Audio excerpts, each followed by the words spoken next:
I just wrapped up Detroit Become Human, and I must say it is one of my top 5, top 10 favorite games as of this moment. So, if you haven't watched my streams, I did post videos of my Detroit Become Human run on YouTube, so if you haven't checked it out, be sure to check it out. But I just finished Detroit Become Human, and I must say the story of Detroit Become Human is phenomenal. I will try not to spoil it as much as possible, but then again, the game has been out for quite some time, almost 10 years now, so if you haven't played it, well, get to playing it. So, Detroit Become Human, it's a story based game where you make decisions and determine the outcome of the game. And that's one of my favorite games. I love playing games like that. I enjoyed Life is Strange. I've enjoyed Telltale games and being able to decide the outcome of the game. So, being able to decide the outcome of Detroit Become Human was really phenomenal, and I enjoyed that aspect. I've also enjoyed the aspect of having multiple endings. Now, the ending that I selected was doing the rebellion against the humans as androids and just taking over Detroit and really showing humans that we are people as well and we are trying to become free. And I do eventually want to go back through and play it again, get the other endings, but I enjoyed the rebellion ending, and I will talk about the rebellion ending and kind of talk about the character developments and ways that I could probably could have done better. So I chose the rebellion route, and the rebellion was led by Marcus, and I was kind of surprised that it was led by Marcus at first. I figured it would have been led by Connor or something, right? I figured Connor would have just said, you know what, fuck it, I'm gonna portray the humans, I'm gonna lead the rebellion, but it was Marcus that led it. Now Marcus, when I played through as Marcus, I really thought he was just kind of a pussy at first. I really did. I'll be honest. He seemed soft. He seemed like he was just getting beat around. He didn't want to, stand up for himself. And, there were some androids that were kind of like that as well. But Marcus was like the main one that kind of seemed soft, that didn't really want to do anything. And even his owner was kind of persuading him to, write his own path and write his own story, but don't do violence, kind of take it in a peaceful manner. But Marcus, the way I did it with Marcus was I turned him into a man, turned him into a big, beefy man. He wasn't even considered an android anymore. He grew some balls and he became a man and he took over and stepped up for the androids and really led the rebellion. And I was kind of in shock that he would be the one, to be honest. But I was kind of glad to see Marcus' character development develop from kind of a shy android to, yeah, let's do this. Let's take over the world and let's really show the humans that we are free and we can be people as well. So I really was happy that Marcus was the one that led the rebellion, and apparently found out that he's also in Grey's Anatomy. So I'm kind of glad that he was the one that did it. No one better than someone from Grey's Anatomy to lead the rebellion against the humans and really lead the way for the androids. So I was glad to see his character development happen. And I will say, Connor's character development, well, it wasn't there. As a matter of fact, I was not a big fan of Connor. So Connor was kind of a piece of shit android. I did whatever I could to make sure Connor would join the rebellion.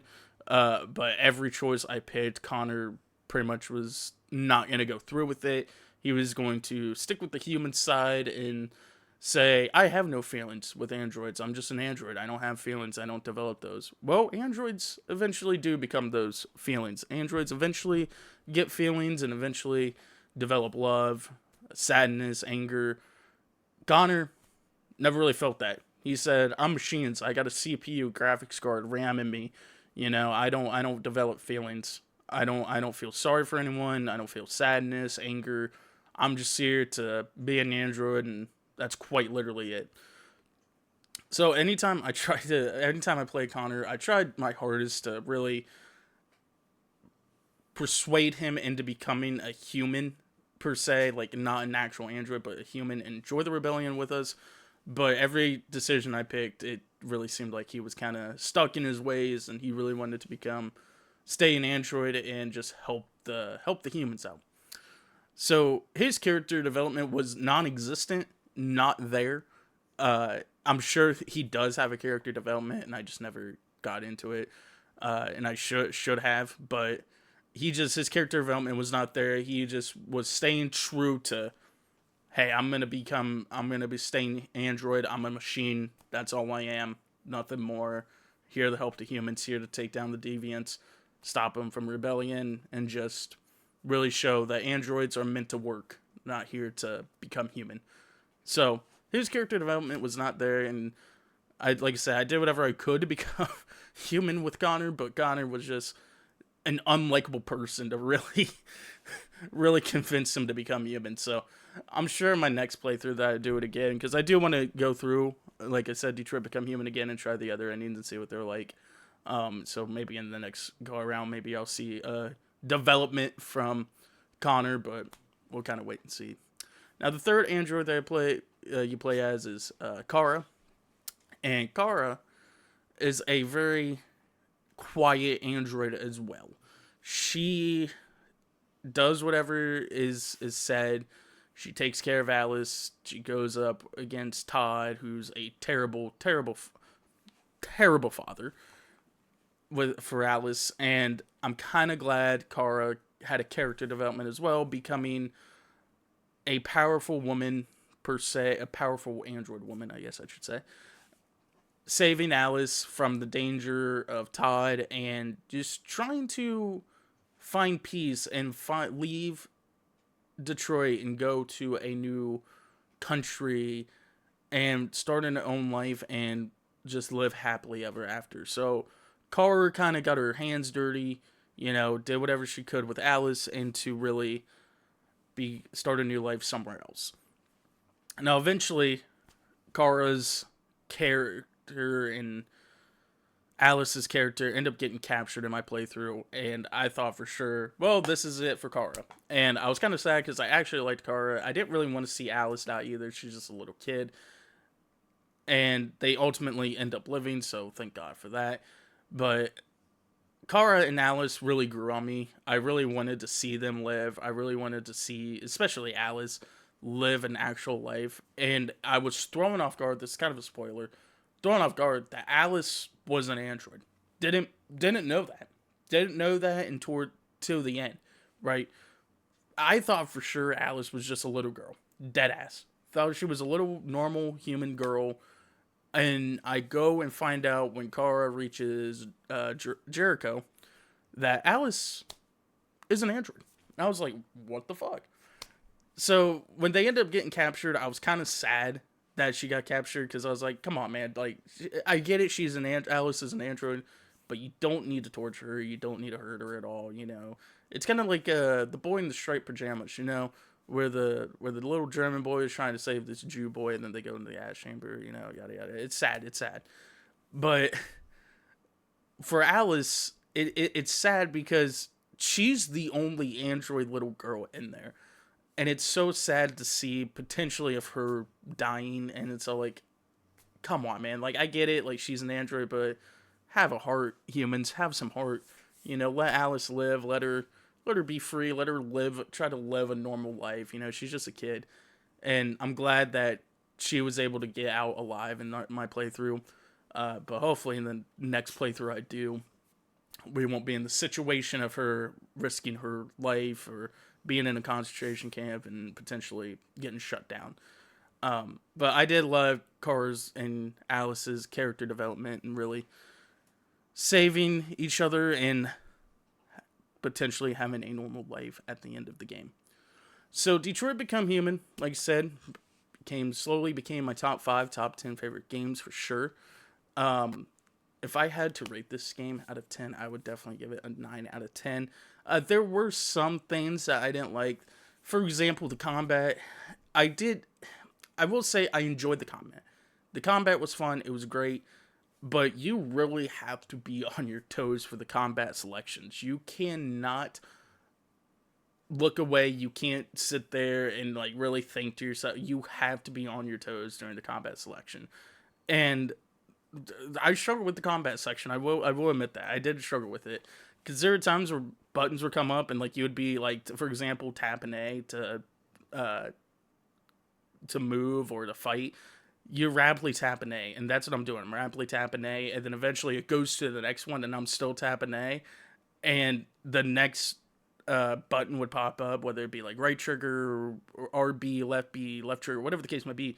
I'm still tapping A, and then the new one pops up, and I stop tapping A, but it registers me tapping A, and it says I pressed the wrong button. So you got to really be on your toes about this whole combat situation. I wasn't a big fan of it, but it's something that you really got to keep your toes on to make sure you're staying on top of the buttons, not staying on top of the button mashing, and really staying alert on everything. So I wasn't a big fan of that, but outside of like that, everything else about the game was phenomenal. The story was great. The character developments were phenomenal outside of Connor's, of course. But like I said, hopefully next playthrough I have Connor's character development is there. But the character development and story is phenomenal. Being able to pick the outcome of any situation is phenomenal. I love that. I love that stuff. And the graphics is ultimately amazing. I remember when I first started the game, they were doing the shaders, and I was sitting there thinking to myself, I'm like, why is the shaders taking so fucking long? Like, these graphics better be fucking phenomenal. Like, this better be coming out of my screen. And boy howdy, I was wrong about the shaders. The graphics literally did pop out of the screen. Like, I felt like if I was watching someone play that, I would think that it was real life. I would think it was like a TV show, like an IRL TV show or some shit. Because the graphics were phenomenal. I love the graphics of the game. So overall, the game is just a masterpiece. It's literally a masterpiece. Multiple endings, multiple outcomes, being able to decide all the whole situation, the graphics, story, character. It's just everything about the game is in there that you want to see as a gamer and as a true story mode player. You want to see a perfect story, a perfect character development. You want to see all that happen in the game, and that's what you see in this game. I love it. And it doesn't matter what outcome you see, you still see a character development. You still see a story develop. And it's great. I love how the story is. And the best part about this story as well is that there were times where I was playing it, and I'm like, oh, shit, I'm probably getting close to the end. And it keeps pushing you along. And that's what I love, is when a game really says, oh, you think you're getting close to the end? Joke's on you. Here's a double side for you. You know, it keeps going for you. And that's what I love. I love when games just kind of not prolong, but keep pushing you into the game. And that's what I love. I love when games just keep pushing you into the game. I don't like when games... The one thing I will say that I don't love about story-based games is when they prolong a game. Detroit doesn't do that. It doesn't prolong it. Now, there are games where it's all like, okay, this game is getting a little bit too out of hand. Detroit did the perfect amount of it. It didn't keep driving to the point where it's all like, oh, we're going to keep going. We're going to keep going. It essentially said, you think this is the end? Joke's on you. There's more to it. And it's like, okay, I love that. Because I felt like if it ended at a certain point during the game, I would have been upset, because it's all like, I want to keep playing. I want to see more of it. I don't want to be left on a cliffhanger. And Detroit does a good job of not leaving you on a cliffhanger. It keeps feeding you and keeps letting you know there's more to it. There's more to it. There's more to it. There's more to it. And that's what I love. Compared to story-based games where it's all like, oh, we're just going to stop here, and then you're left on a cliffhanger, have fun, wait for the second game, third game, whatever the case might be. You're left on a cliffhanger, and that's the shit I don't love. I don't like being left on a cliffhanger. I like knowing how things are going to end. I like knowing the outcome of a situation and not being left on a cliffhanger. So Detroit does a really good job of that as well. Just letting you keep going and not being left on a cliffhanger, and to keep pushing and to keep going and eventually get to the outcome that you're going to get to. And that's what I love. So Detroit does a very good job of that. So I just wanted to come on here and really talk about Detroit Become Human. It's a great game. If you haven't played it, highly recommend playing it. Like I said, it's a great game. It's a story-based game. You get to decide the outcome of what you want to go. There's multiple endings from what I heard. It's like 3 or 4 endings to Detroit Become Human. So I'm looking forward to playing it again and eventually getting the other endings to the game.